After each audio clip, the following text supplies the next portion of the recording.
Почитувани, подпредседателот на СДС и министер за внатрешни работи, Оливер Спасовски, ја подценува и навредува јавност исто како неговиот лидер Зоран Заев. Сите граѓани вчера видеа дека не се работи само за неспособност, туку за обид да се заштити криминалот. После 6 дена, Оливер Спасовски излезе со информација дека убиец на Мартин Јанушев бил еден човек. Да, точно. Еден човек најбрутално го ликвидираше младиот фудбалер Јанушев и го зави неговото семејство во црно. Тоа го знае целата јавност. Тоа го видеа десетици очевидци и на граѓаните не им требаше Спасовски за да им го соопшти тоа.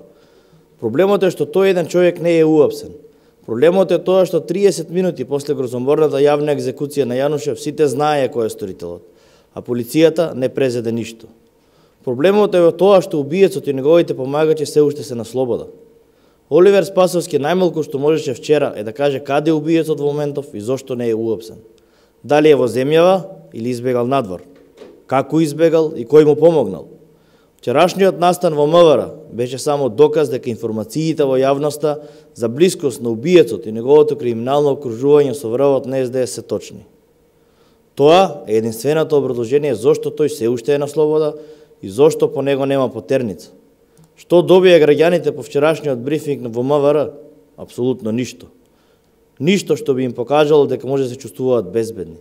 Младиот Јанушев во петокот беше брутално ликвидиран пред кафуле, на улица, пред очевидци и минувачи, а никој не поднесува одговорност. Убиецот се шета на слобода, исто како и тие што му помагаат. Граѓаните се прашуваат што може нив да ги снајде кога ваков третман добива семејство на убиеното момче, чии брат и татко се вработени во МВР. Граѓаните ги следат информациите дека советник на премиерот Заев беше цел на вооружен напад. МВР го нема расчистено ни тој напад и се кријат мотивите и идентитетот на напаѓачите. Се крие дали истиот е поврзан со ликвидацијата на Јанушев. Криминалните структури со кои власта е во цврст пакт ликвидираа младо момче и сега некој се обидува овој скандал да го потесни и правно и медиумски. Почитувани, со доаѓањето на власт на СДС, мафијата си доби своја држава. Граѓаните со сопствените животи и безбедноста на своите блиски ја плаќаат цената на 6-месечното криминално владење на СДС. Криминалот и крававите пресметки се вратија на улиците, а полицијата стана соучесник. Време е Оливер Спасовски да си даде оставка. Ви благодарам на вниманието.